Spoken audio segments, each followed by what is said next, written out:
Howdy, Rick Ormsby here, and Zane Tankel's alongside me, and Zane is going to be talking with us a little bit about the casual dining business and also the Applebee's business, and also from New York City, which is all going to be just a tremendous presentation, I think, today for you guys. It'll be a real treat. He's almost like a motivational speaker, so I'm giving you high praise here, Zane. So I think everyone's going to really enjoy the story. I'll just wait a couple of minutes for people to kind of start trickling in. Maybe we'll start at 2 or 3 minutes after the hour. But like I typically try to do, I give my little, notes here and talk about a couple of items. Just some, our specialty at Unbridled Capital is M&A, right? We help people in the sale and financing of their businesses. So just a little 30-second update for those of you who typically sign in. The pace of, we had, 30 assignments. We're down to 23 current assignments now. In the last couple of weeks, we sold 25 Pizza Huts, 12 Popeyes, 13 Dunkins, 24 Papa John's, 7 KFCs. And the pace of new assignments has kind of slowed down a little bit in the marketplace. It was a fury earlier this year, especially in the QSR business, as many of you know. Why is that? Restaurant businesses, and we're doing really well financially speaking, at least the QSR businesses. We're going to learn a little bit more about casual dining today. And then you had the sellers and operators across really every genre that you can find in our country who are potentially looking to sell their businesses to avoid what could be likely capital gains tax increases, many people think, after 2021. So there's been a big rush to get deals to the market. It's made our industry, not just ours, but other industries, for buying and selling things crazy over the last couple of 4 or 5 months. But there's been a natural slowdown that's happened, and that natural slowdown usually happens in the summertime anyway. So pace of new assignments is kind of slowing a little bit, but I think there's a nice equilibrium of buyers and sellers in the marketplace. Lenders are sitting on piles of cash, and I think even for those who are casual diners who are listening in here, I think you're going to see that the lending markets are going to start to open up a little bit. My hope and prayer is that it does for casual dining and fast casual like it has for QSR over the last 4 or 5 months. A couple of things. Shout out to you guys who are going to listen to this on podcast. Number one, thank you for listening on podcast in addition to the webinar. All the webinars and podcasts will be on our website at unbridledcapital.com. You can find them all there, all the historical ones over the last several years. I'll email out a copy of the presentation that we're going to do today afterwards to everyone who's attended. And then if you want to ask any questions, please feel free to do it in the boxes below here in the Zoom platform, and we'll both eyeball them. I know Zane will keep an eye out too, and as we have questions come in, we'll try to answer them for you. So with that being said, I guess I'm going to share the screen and then kind of introduce Zane and get this party started, if that's okay with you guys. Let's see.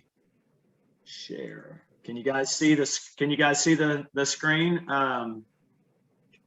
I think you probably can. So I'm going to take off here. Here we go. Yeah, so what we're going to be talking about today is the re-emergence of casual dining. I'm here, and I'm honored, really honored to be here with Zane Tankel at Apple Metro. He is a franchisee in New York City. And most of you have probably been to Times Square area. He's got two locations in Times Square, and he's coming live from the 50th Street location, which to my knowledge is the largest Applebee's in the entire world. How cool is that? So, Zane is a consummate professional, and you may have seen his face and heard him speak or seen him speak on Fox News, Fox Business. He's a regular contributor, just an electric personality. And he's going to kind of talk to us about kind of what casual dining was like prior to the pandemic, what happened to casual dining and his brand and New York City all combined into one when the pandemic hit, and then what's happened coming out of it. And I think you're going to find this to be a really encouraging message. And I'm really excited to have Zane here. So Zane, good afternoon and howdy from New York City. Thanks, Rick. I was wondering who you were talking about with dynamic personality and all that stuff, and then I realized you're introducing me. Thanks, Rick. Thanks for all the kind words.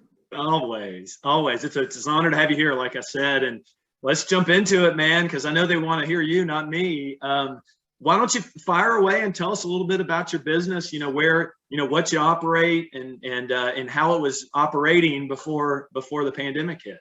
Sure, sure. I'm glad to. And yeah, you did say motivational speaker. Where we came from to where we are, I believe anybody can do. It takes basically three things: heart, hustle, and guts. And the story I'm about to tell you required all three to the max. So let's look at March 11th, the day before the city shut down. And the city shut down by a mandate to close all live theaters in New York City, which is a huge tourist attraction, as everyone knows, and is the generator of income for Manhattan as such. And with that then comes Empire State Building and the Brooklyn Bridge and the Statue of Liberty. But theater is the economic driver. Mandate went out to shut all theaters, closed, dark, never happened in the history. So on March 11th, let's look at the space first, so if I may set the table. Sure. So we're in New York, at least, and I think it's pretty true throughout the country across all four parts of the restaurant business. That's quick serve, fast casual, casual, and fine dining. We're overbuilt. We're continually being driven by franchisors in the franchise business to build more. No concern by franchisors as a rule, not all the time, not all franchisors about bottom line, they earn on top line. So the drive is more units, more units, more units, which is sometimes cannibalizing existing units, and sometimes you make poor site selection decisions. And we were all of that times two. So on March 11th, we have 4,000 employees.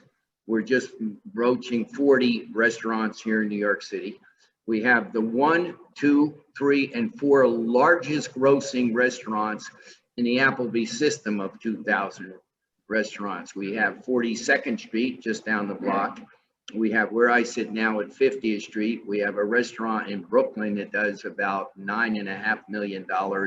And we have another one in the Bronx that does about $8 million. Those are the 4 largest. You think Applebee's as a system does 2.6, 2.7 million, and that may be generous. So here we are on March 11, happy as if we have brains. But we also, a month earlier, had our $40 million term loan come due. We didn't have 40 million. We're overbuilt. We have a deteriorating guest base. We're continuing to compete for guests, and we have lenders. We had 4 lenders, as a matter of fact, and that term loan of $40 million came due, and we couldn't pay it. I'm sure a lot of people were, and will be in that kind of position. What do you do? Where do you go? So March 12, the city closes down with that environment. And COVID spreading, it's spreading at an incredible rate. Our hospitals are filling on a daily basis. Our whole healthcare system in New York is being stressed. Other parts of the country didn't even know what was going on.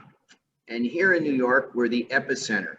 And why? Because we have these 3 airports here in New York, 2 of them international, Newark Airport and JFK Airport, and they're pouring in from China, they're pouring in from Europe, England, wherever there was COVID, and they're bringing COVID with them. And this disease is spreading at an incredible rate. And now people are dying. You drive around New York, if you can picture this, Rick, you could drive around and go past hospitals. You saw these huge refrigerated tractor trailers filled with bodies. The morgues couldn't accommodate any longer. Funeral homes were overbooked, and it was chaos. Yeah. And we're shut. I remember, when we talked earlier, I remember, not to interrupt you, but I can remember at the start of the pandemic how New York was really the epicenter of it, and no one else really knew not much about it, did we? I remember it jumped out to Denver and it jumped down to like New Orleans pretty quickly. Those are the 2 other places that I remember it going pretty quickly, but New York was the epicenter of it, and that's where all your stores are, all your employees are, all your customers are. 100%. And you're a sophisticated guy because you're buying and selling all over the country, and I mean that no false flattery. Most people didn't recognize it. Most people didn't know it. But we knew it here in New York. And we even lost early on 3 people to COVID. That one was a kitchen manager for us and been with us 18 years. And now we have people that are not only getting sick, but dying. And we all in New York, we all know someone who's either sick or dying. And it was just chaos. That's March 11th. March 12th, everything shuts. I call a meeting of all of our managerial staff, about 30 people. That was all the office and our area directors and our management team. And I tell them that we're closing the company. This is all within 24 hours. On March 12th, March 13th, I called this meeting at our offices in Westchester. There was no room that could hold 30 people, so we held it in the hallway. And we said, for now, we're shuttered. We're finished. We're furloughing everyone. And that's where we go. Questions, and of course, lots of questions. How long? What's going to happen? And the answer to every question I had was, I don't know. I don't know, because there was zero transparency. I did know that a disease with no guardrails, no vaccine, no ability to control, I was smart enough to know that it travels at its own rate and its own pace, and this was not a 2-week deal. Shortly after that, we closed that day. We let go of all our management team. We shutter all the restaurants. We do it in an orderly fashion. We didn't run like a bomb scare. We cleaned everything up. We cleaned the kitchens. We made sure all the vents, all the air conditioners, everything were as tidied up as they could be for an unlimited amount of time. And no one knows what's going to happen and what's going to go on. And I am psychologically prepared and prepare our team that this is it. It was a good run. It's over. It's done. Back up again to March 11th. We're defaulted on a $40 million loan. We have a deteriorating guest base. We built too many restaurants, too many in the wrong places, too many because of the urging of the franchisor. And then just add insult to injury, we were the victims of a failed strategy. If people will remember, hand-cut wood-fired grills. We were changing the whole dynamic of what Applebee's is and was, and it was totally failed. Yeah. So it exactly. Sorry for feedback there. You all had minimum wage issues too that you were dealing with in New York City, weren't you? Which was the other part, right? Minimum wage is now $15. Servers are getting paid $10, which today, even at post-pandemic, has got to be astronomical to many people on this webinar around the country. $10 minimum wage for a server. So our servers are leaving with $50, $60, $70 an hour, not $10 an hour.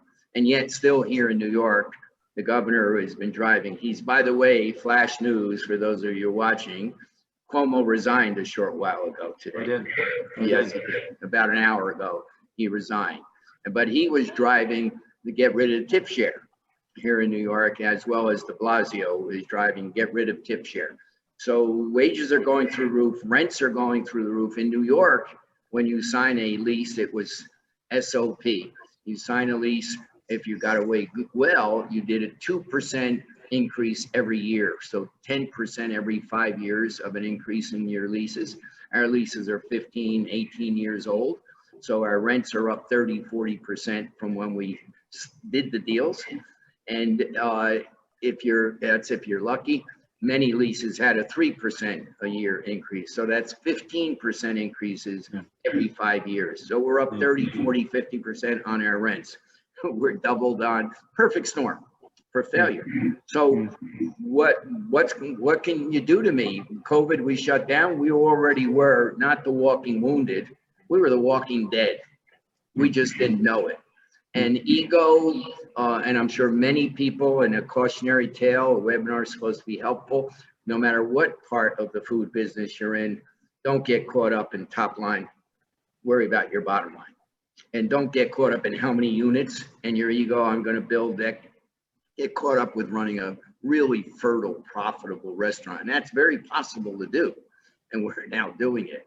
We now, I'll fast forward to the end, with 26 restaurants open, do more business than we did with 40 restaurants open. And I'll tell you how we got there. But we're focused on the bottom line. Anyway, come back to March 12th, March 13th, everything is now closed. About a week later, I made the decision. I called our people back to the office, turned the lights on. The offices are closed. Everything's closed. No one's in the building. Zero. And I call a meeting and I say, they're allowing restaurants to open for to-go business. So maybe we should put our toe in the water and open some restaurants for to-go. We're in 5 boroughs, Brooklyn, Queens, Bronx, Staten Island, Manhattan, and Westchester County. Let's start with 6 restaurants. Let's start with 1 restaurant in each one of these areas and see what happens. And that's what we did. We started with actually 2 extra ones. We started with 8 restaurants, and our to-go business started to really pick up. Back up, we made a really, really critical strategic decision early on, and that is we weren't going to hire cooks. We weren't going to hire servers. We certainly didn't need any. We weren't allowed to serve indoors. We were shuttered. We were going to hire only our managers, and our managers we'd present it to them that we'll hold their salaries where they are, but they got to go back to being line cooks. Some of them were drivers on delivery. They're going to do the minimum wage jobs for their existing salaries, which didn't make a lot of economic sense, but it made a ton of strategic sense for us, because what we came up with early on was if we can keep the management intact and this COVID one day ends, which I thought might literally be years away, we then have the framework of an organization. We can hire back hourlies and we could fill in. We had the framework of the house. We had to put the skin on the home, the shutters and the brick and the mortar, but we had the frame. And that was the most important strategic decision we made. And all these decisions are being made in a vacuum. They're being made in the dark. There's no playbook for something like this, is there? I mean, that's one of the things we just, frankly, this is a Harvard business case study in a way, because when have we had to do this, to go from totally shut down, 40 restaurants, 4,000 employees, I'm sure well over $100 million in revenue to nothing. And I just will point out just something that you guys may not know here, but it's a side story about Zane. He was a MMA fighter, and he has climbed to the base camp at Mount Everest, pardon me, and he's been to every continent. So this is a guy who knows adversity personally, and he kind of seeks it out, right, in his life. So I asked him in our practice, like, what, like, how do you prepare for this kind of a situation? Like, what do you do? And I think the crowd's going to be very interested in point number 4, which is your strategy for getting through the banks, the landlords, and the franchisor. And he immediately went to his background and and some of the personal things that he's had in his life and how tough he's been. So, I mean, kudos to you, man. You prepared yourself for probably the biggest unexpected surprise in your life, huh? Well, thank you. Rick, one of the things you don't know about me, and I don't say it often, but in terms of preparation, many, many years ago, when I was strong and young and bold, I was a member of the Intel community, and I trained for these kinds of things. I was up in the hills of Afghanistan, and I was in those barren, godforsaken regions. So I know fear, and I know that anybody that doesn't have any fear is lying. On the one hand, on the other hand, you can channel your fear into productivity as opposed to flight or fight. You can channel it into, there's a third alternative. Everybody says flight or fight, or be productive, or take all that fear and use it for energy. I say we got through this whole thing to where we are today through heart, hustle, and guts. We all, not me, we all had a lot of heart. We were hustling. We were driving trucks, taking product from closed restaurants where we were in walk-ins and freezers and putting them to the 8 open restaurants. So early on, for the first month or so, we didn't buy anything because we didn't have to buy anything. We were using product that was in the other 30 restaurants and selling it and being truck drivers. So we were very economical in how we opened and what we did. The only thing that wasn't economical but was smart was hiring our highest paid people to come and do the lowest paid jobs. Yeah.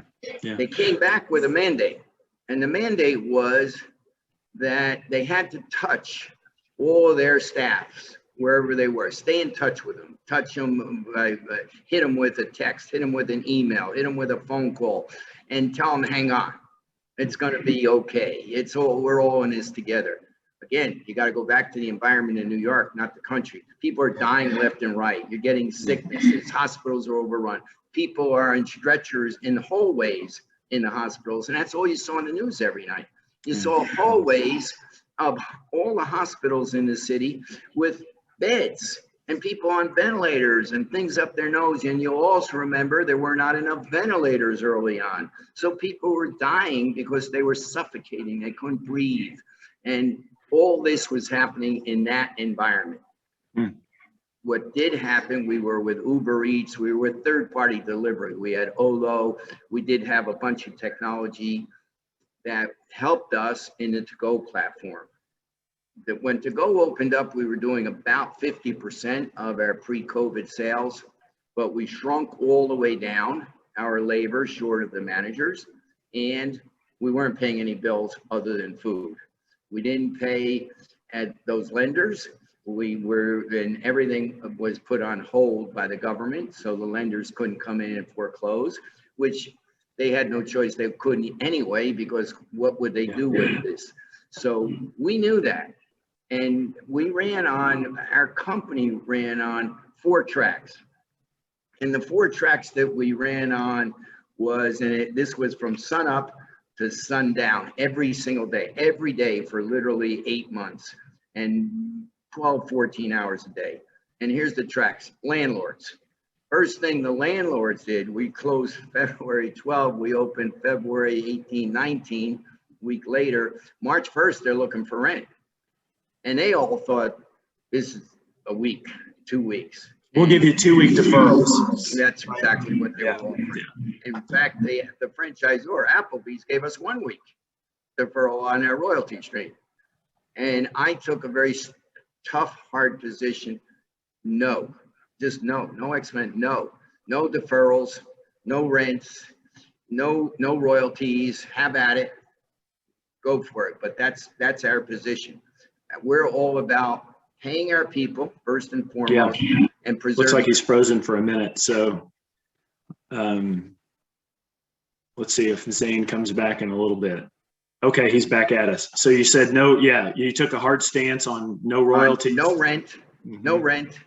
And the only bills we were going to pay was for our food and liquor, those 2 things. We also offered our families the ability to come and eat in our restaurants. We furloughed them, but we said to everybody that worked for us, you can eat in our restaurants, not every Tuesday, like a lot of people are getting accolades and pats on the back for, not every Thursday, every day. You could come and you could eat, you could take home for your family, because we're an urban center. We have people who live in some really poor neighborhoods and these teeny apartments, and they're all cooped up and they don't get any money. There were no government funding. PPP hadn't happened yet. Remember, that was Trump and Mnuchin. They ran through an urgent or a rapid kind of a thing where they pushed that money out in record time. But having said that, it still took time. The record time is a long time sometimes. So what did you do with the banks? Tell us your story with your lender, if because I think that's a really interesting story, and then how you specifically worked out your arrangements with your landlords and the franchisor. I think that would be helpful to people if you're willing to tell. Yeah. Sure.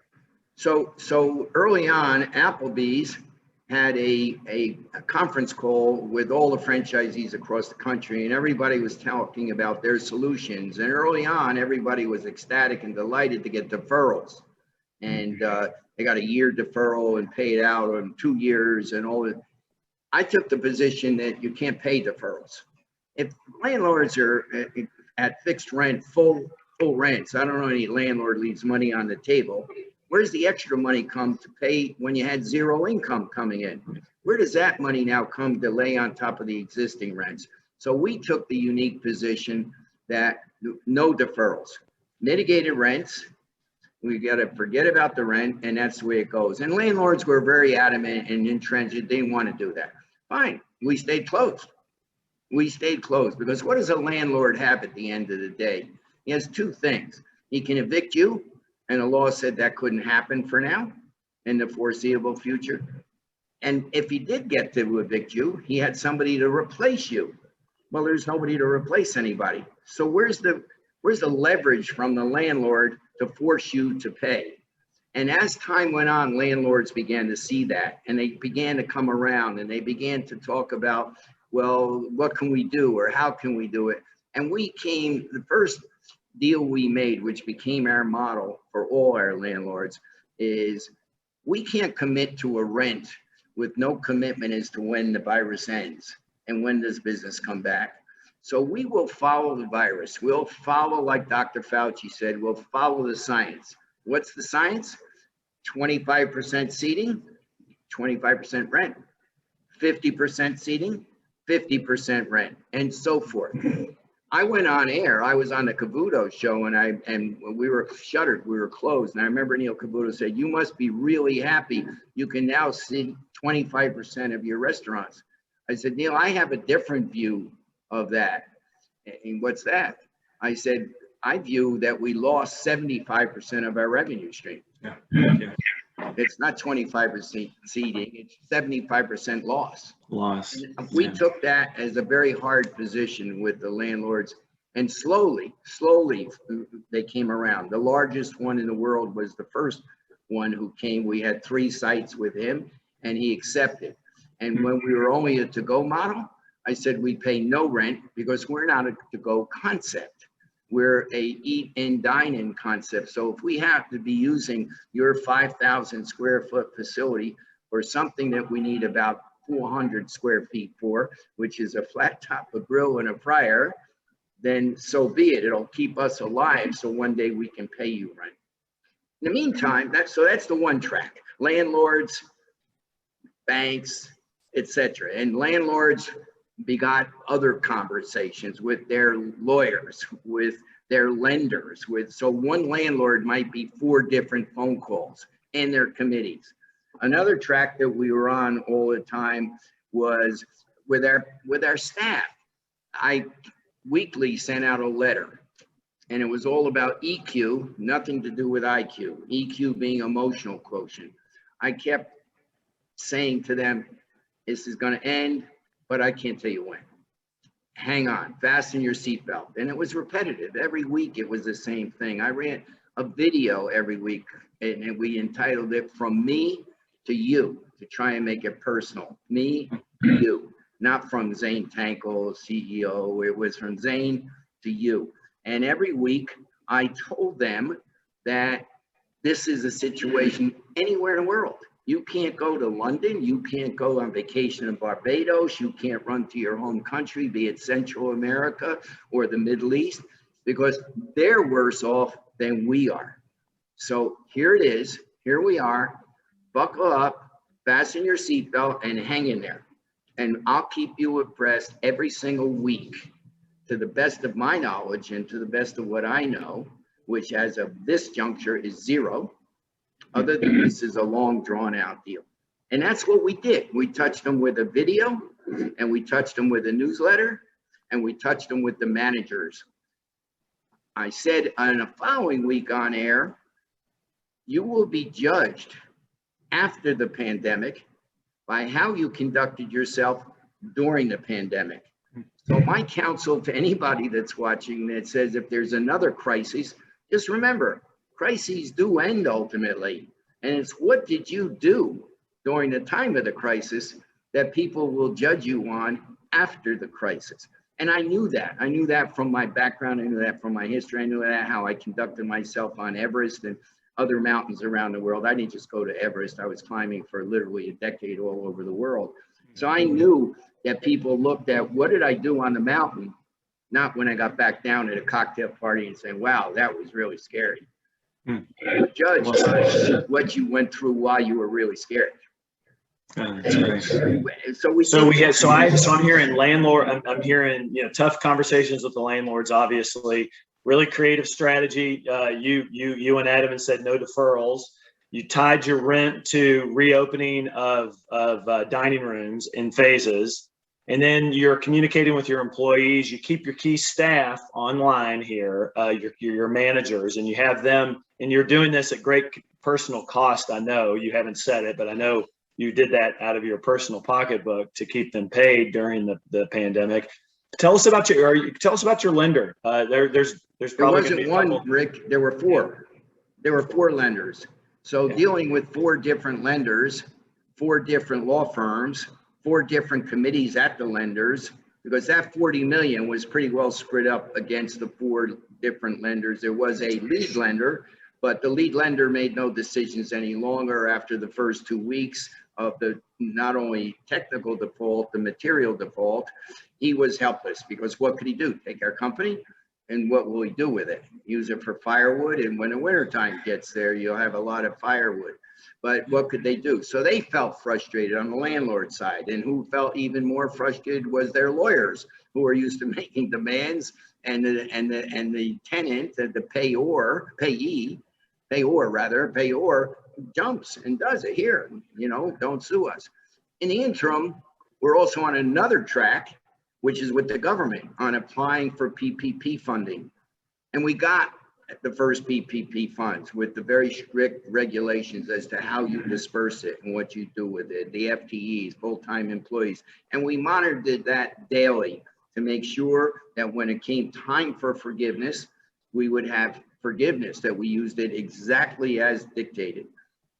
In the interim, because we were in this to-go model, and I was personally funding it, we had millions and millions of dollars, round figures about 10 million, in a segregated bank account, which our lenders came in because they had transparency into our accounts, part of our loan agreements, and scoffed that $10 million from us. So we immediately called them when we went to look at our bank account and it was zero, and said, hey, you took our PPP funding. He said, no, you got that funding a month or so ago. That's money that we're taking that, because they thought we were doomed to failure. We're taking that as a partial repayment of your debt. I said, no, we can demonstrate, we can prove it, it's PPP money. They said, prove it. We had our law firm do a forensic accounting. We sent the four lenders the documentation and we showed them, but they still didn't like it. And I then threatened to sue because of what they did was actually illegal. And we're negotiating with them how they're going to pay us back this $10 million and when are they going to pay us back and what are they going to do? Because again, it came from four different lenders. So I woke up maybe 2 weeks later in the middle of the night staring at the ceiling screaming, why do we want the money back? They're in the wrong. Let's pay down our debt and make a deal and call it a day. They think we're dead anyway. So whatever they get, we're not going to sue you for. Yeah. We want debt forgiveness. Keep it. You got it. And that started a whole new track and a whole new negotiation, which took about 3 months. I personally added, along with Roy Rayburn, my partner, some millions of dollars to that funding, and we became debt free. Wow. So you went from 40 million in debt to nothing. Isn't that wow? So oh my gosh, that took a tremendous burden off of us that was sitting on our head all the time. If we came out of this COVID, how long will it take before the wolves pounced on us and started eating our flesh? So now we're done with that. And the lenders were very happy because they saw what we were on March 11th, Walking Dead. Now we're in the middle of the pandemic. We are dead. We just haven't recognized it as such. So whatever they were able to get in payment of the debt, they were going to be happy with. So they could get 25 cents on the dollar. They're happy because you're negotiating in the depths of the crisis. That's exactly right. And not knowing the outcome, not knowing the outcome. Right. Pretty gutsy move. And some of the best decisions I've made, Zane, are at 3 o'clock in the morning staring at the ceiling too. You know, as an entrepreneur, that's just what you do at times, unfortunately. Wow. Heart, hustle, and guts. Yeah. Heart, hustle, and guts. Heart, hustle, and guts. Yeah. Yeah. So in any case, so we get that about 8 months into the pandemic, we get that one done, but we're still getting landlords coming at us, starting at 8 in the morning, phone calls from their attorneys, phone calls from other people, all sorts of pressure on us, but we wouldn't move. I wouldn't move. I took all those calls, and I told our CFO, I told Roy Ray, I told all our folks, tell them to call me, because they, what they're calling me, what do I say? Say, call Zane. And that's what happened. And people would call me and I would deal with it. And here's my counsel to everybody, whether you're again in quick serve, fast casual, casual dining. Be visible, be there, don't hide, don't get under the table, don't pull the covers over your head. Just the fact you're visible and they can touch you is somewhat satisfying. It doesn't get them a check, and it doesn't get them out of the hole, and it doesn't get them out of the woods. But they can communicate with you, and that by itself is meaningful if there's nothing else. If you run, if you hide, and they can't talk to you, and your staff doesn't see you, then you're just left to the destiny of whatever spiraling downhill, like water going down in a bathtub. You know, it swirls, and at some point it picks up such a huge swirl that it's no returning. There's no turning back to it. So I was visible. I made myself very visible to the lenders, very visible to our staff, very visible to our landlords, very visible to our suppliers, because other than food, we weren't even paying suppliers. But I kept them all in the game. And I had a great staff, in fairness, and incredible, and have today. They did all the stuff. They did the heavy lifting. They loaded liquor into their cars and took it to an open restaurant from a closed restaurant. They ran in and unloaded from walk-ins, carried all the stuff out of walk-ins and put it in their cars and unloaded it in the restaurants that were open. They went and visited and took food to staff that couldn't get out of their house because they had infant children, and they delivered it, and all hands on deck. All hands on deck. It was an emergency call, and everybody at a certain level of management up that went on to our payroll did their part and more. There were no hours anymore. There was no such thing as hours. They would start at 8 in the morning, and sometimes we'd finish at midnight. And I'd speak to them, and I know it was midnight. And they're, where are you going now? Oh, I'm delivering. I just got all the food out of X, and I'm delivering it to Y, and I need to do it tonight because it'll spoil. And I took it out of the walk-in. And it would walk in was way upstate where we brought it down from in Westchester, and we're delivering it to Brooklyn. And that's what they did. They did the heavy lifting. I did the contact with all the incoming that was happening. I was the buffer port. So they didn't have to worry about that piece. So that's the 4 tracks. The 4 tracks were lenders, the landlords, staffing, and the 4th one was people. Correct, people. And so now to use that Rocky analogy, you're punching your way out of the corner now, right? And here we are. And tell us, I mean, you're a wonderful guest, because most of you who listen know I'm a big basketball fan, right? And so I'm a Kentucky basketball fan, and I kind of giggle because when you ask John Calipari in an interview, you just say, "Hey, John, what did you think?" And then he'll go, and everyone can listen for as long as he talks. And Zane's that way. He can just go, and it catches your attention. It's very inspiring. Someone's actually already said that on the call. Very inspiring. Can I get a copy of the presentation? So what happened now? What we've identified what happened prior to the pandemic.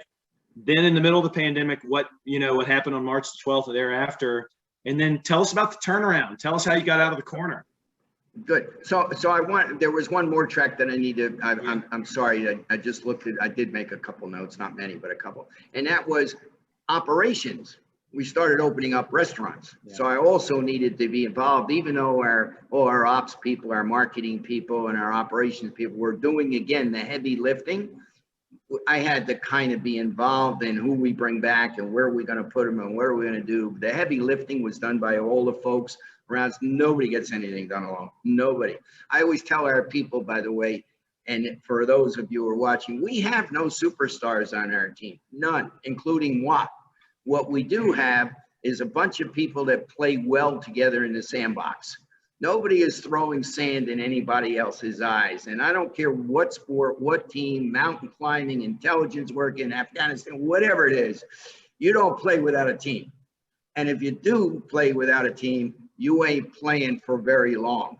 So our team was a team in every sense of the word. Everybody had their role. Nobody had to be told, well, you go do that or you go do that. Everybody was doing what they were doing. So the fourth one was operations. Now we're opening restaurants. So we got 8 open, then we go to 10 open, and then we wait on the month and we're going to just see how it goes. And we go to 11. And then every couple of weeks we'd open another one. People say, how do you get staff? Everybody now, this when all the perks were coming in and the government funds were coming in. Well, don't forget, we were always talking to them. We told them, come eat in our restaurants whenever you want. We told them that we will keep you abreast of everything. We sent a newsletter out.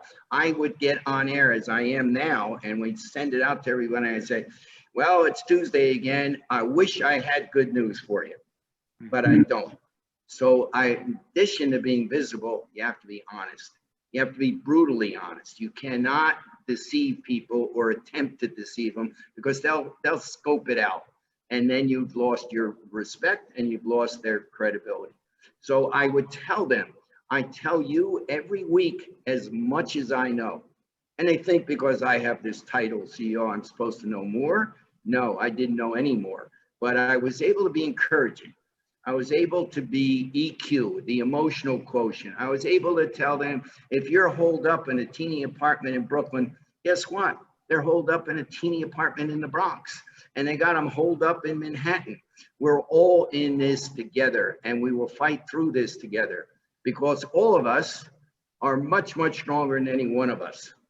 And I promise you, I'll be at the front of the line. I'll be at the front of the line for any incoming, any issues, any blind sides. I'll take it. And that's how we went through.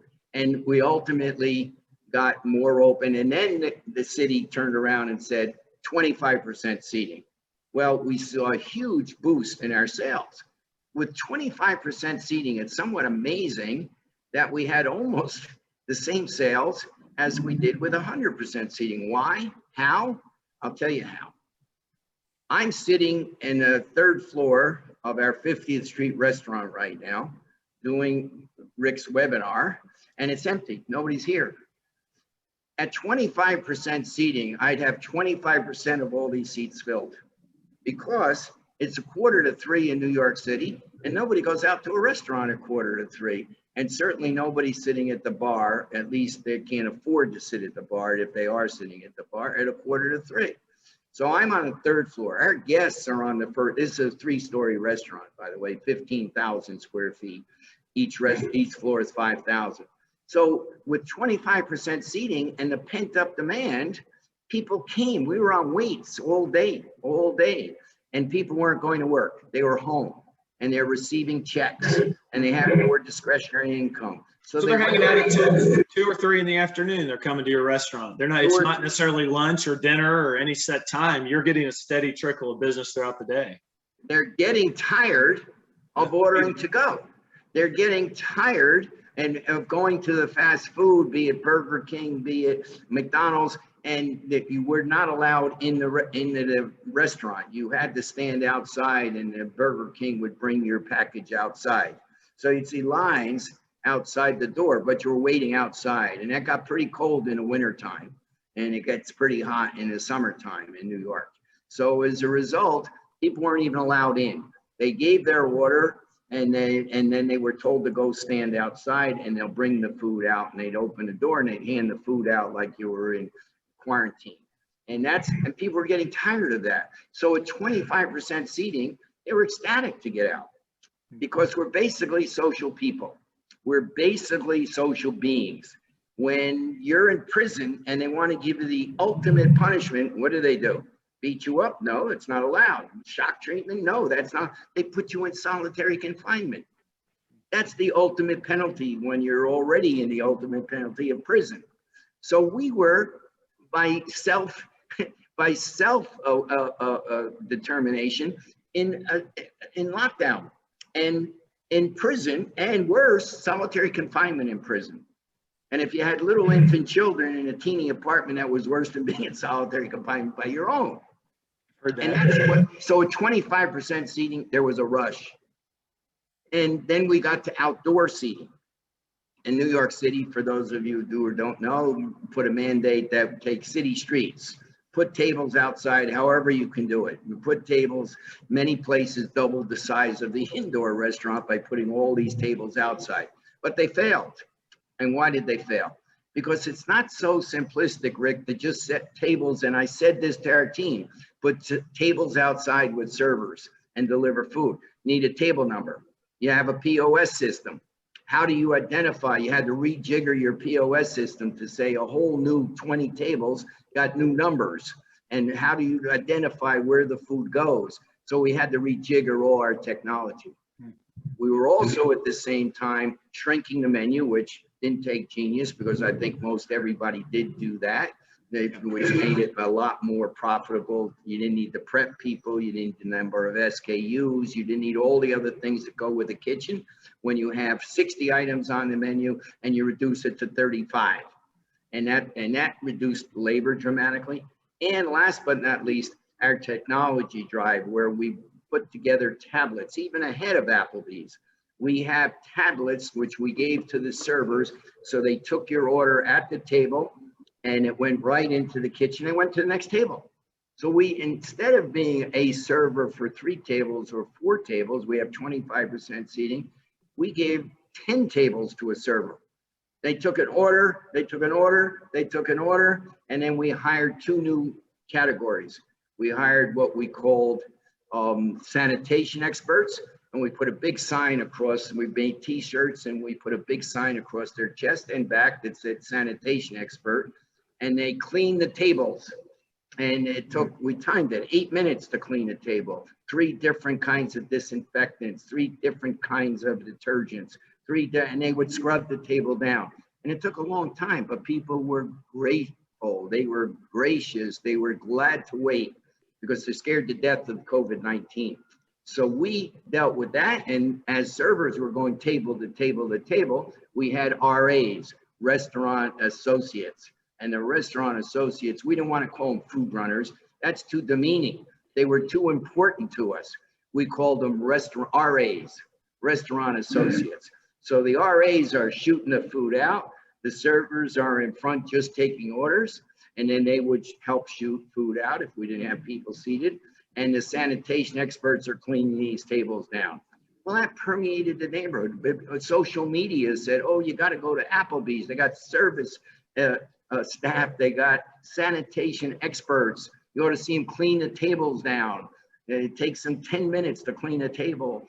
And not only the table, Rick, underneath the table, the chairs, the backs of the chairs, and of course, throwaway menus, which we're still at, and napkins and wrapped silverware, all the things that go with it.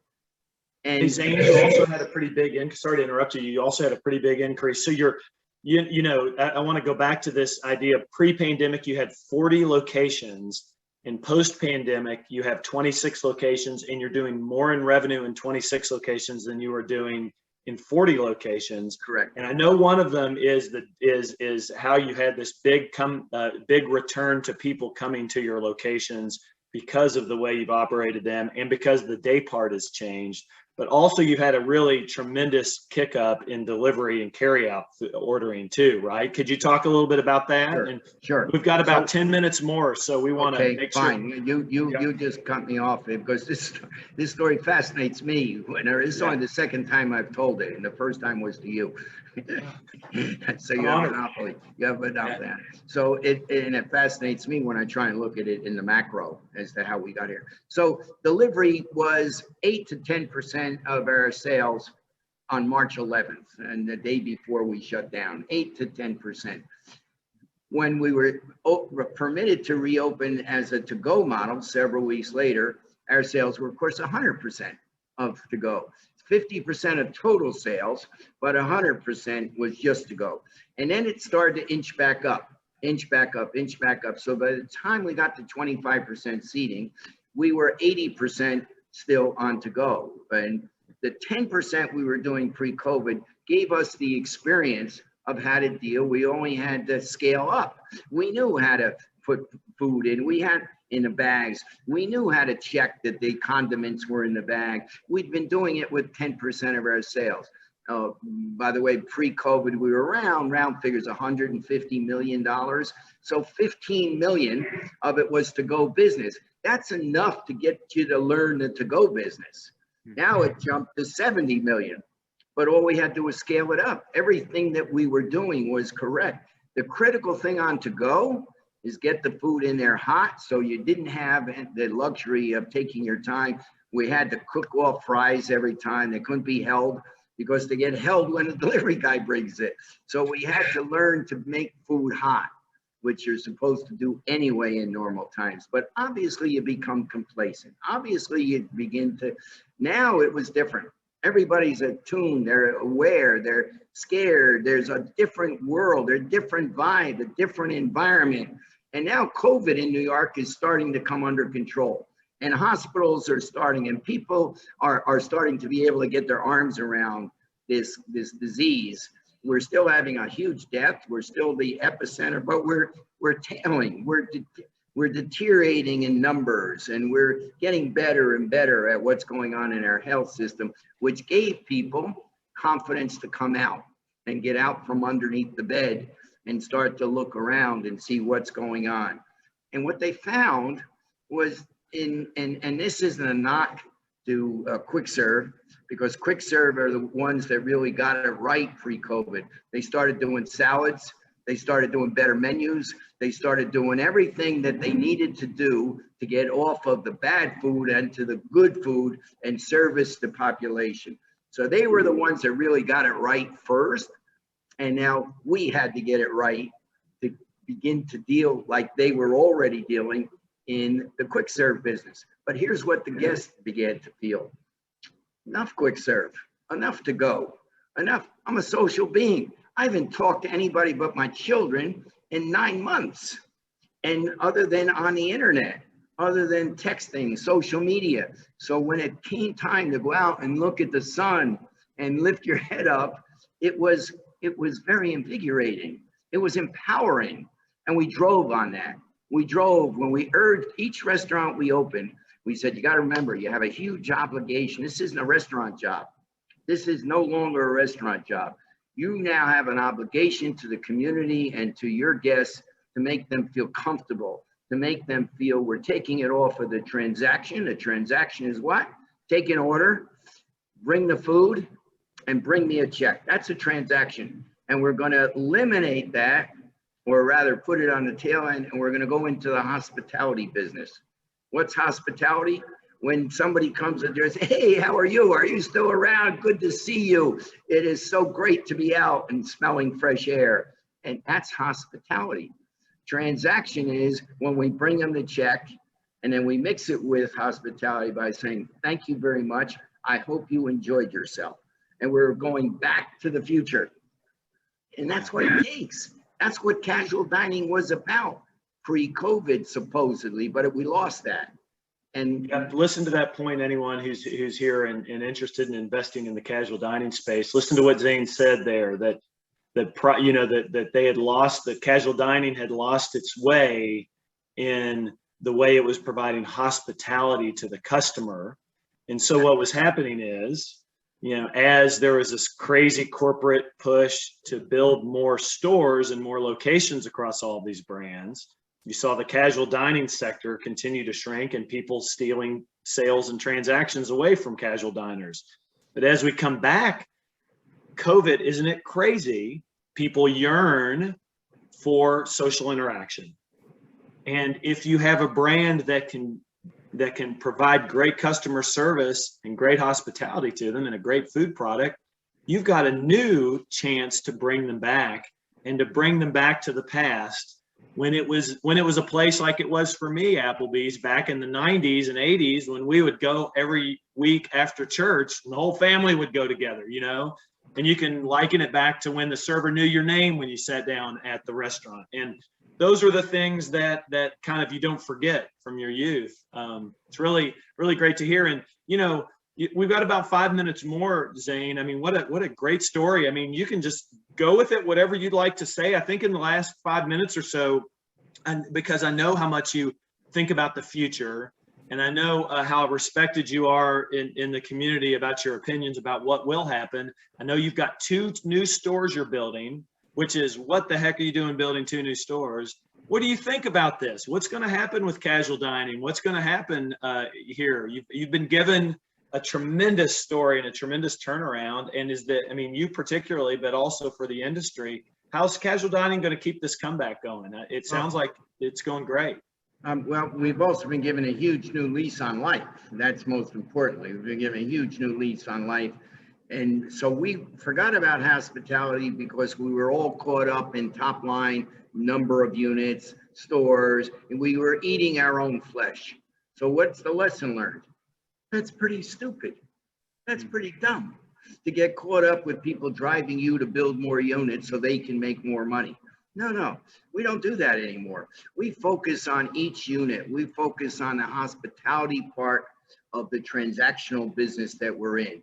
We're going to continue to capitalize the wind at our backs, filling these sales and driving it. Because what happened during COVID, the big lesson to me that was learned is the social interaction and the importance of it. That's the big gap in our competitive spaces of fast casual and quick serve, is the social interaction that we were born and meant to have, and we provide it. Does it mean there's no quick serve business? No, there's still very much a need for a quick serve. And fast casual, that's, stop and think, Rick, what is that fast casual? It's us with better service, fast casual. So we're gonna make casual dining faster. And that was another lesson that we learned, that we had to get our food out faster. We had to have an emphasis. We don't own anything. We don't own any space. We don't own any guests. We have to deliver. And if we deliver, they choose us as their provider. If we don't deliver, there's a lot of choice out there. There's a lot of options out there. And we're not going to let it happen a second time. We were given the benefit to take these lessons learned. We now, by the way, I should tell you, have all deals done with all our landlords. All the landlords and all our bills are paid. All our bills are current. Everybody's paid in full. And we're really happy. And our vendors are really happy. And even our landlords, while they didn't get the full whatever they wanted, they are happy because they still have lots of people not paying them. Well, they made deals with us and we're paying them. There was one landlord, we wire transferred $550,000 of catch-up rent, but it was at 25%. It was a year at 25% of the rent. So when we made the deals, we told every landlord, we had our PPP funding, we'll send you a check. We're not going to pay it off. We're not going to pay. You'll get a whole check.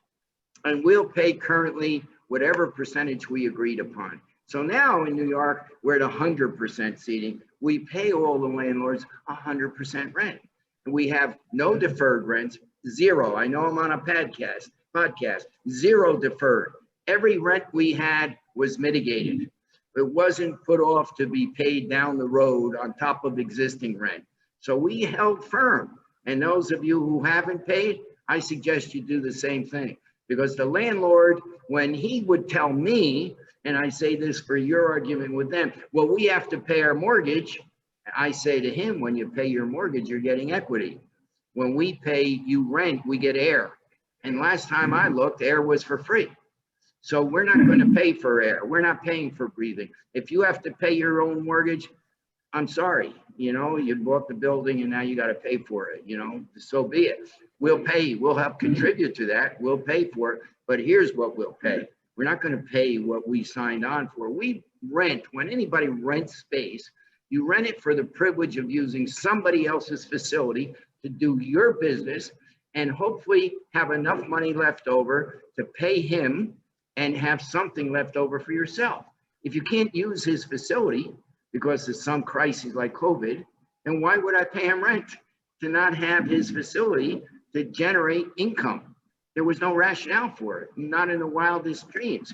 And we went to court on a couple of them, and the judge thought that was a pretty good argument as well. Well, I don't, goodness, what a tremendous story. I think I leave this hour, and I hope you guys do too, with just some really nice takeaways and a really good feel-good story. I mean, Zane probably doesn't tell you all of the, all of the 3 o'clock in the morning, things that were in his head, right, during this, in the fears and all the things that happened when the COVID pandemic hit. But my goodness gracious, what a great turnaround story. Debt-free, 26 locations, doing more in sales and profits than they were prior to the pandemic. Building, we didn't touch this much, but 2 new locations that are going to be coming on board. New builds, brand new builds. New builds, brand new builds. A business that is strong and profitable, loyal customers, and a new lease on life. Right, like you said, sir. And a better understanding of hospitality and a better understanding of the interaction, the social interaction that people need, and they associate with food. And so, as an advisor and as someone who also runs around with money as it relates to restaurants, I would say that the next stage of this comeback could possibly be a casual dining comeback after we get past the big QSR increases. The casual diners are seeing, many of them, maybe not quite as extreme as you're seeing here with Zane, but they're doing better, in many cases doing really well. Now, labor is another issue, right? We have labor problems that we all have to deal with right now in today's society, but this is a tremendous segment that I personally feel like we're going to see some really good results, and if they can kind of continue to hold on to these learnings from the COVID timeframe and increase their service and increase the speed of the food, increase the quality of the food, increase the hospitality, I think you'll see the segment really explode into 2022. So I really thank you, Zane. Thank you, Rick. Appreciate it. Your story is amazing, and we're honored to be here with you.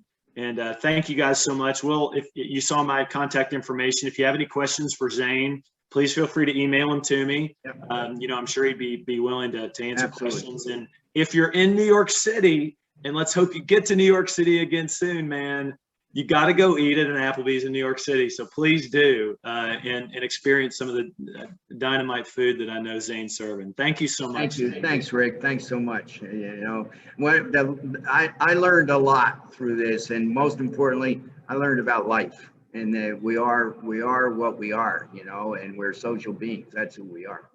And the renaissance of casual dining is here, and it's for us to lose. That's awesome. That's awesome. Thank you so much. Awesome job. Take care, Zane. Thank you.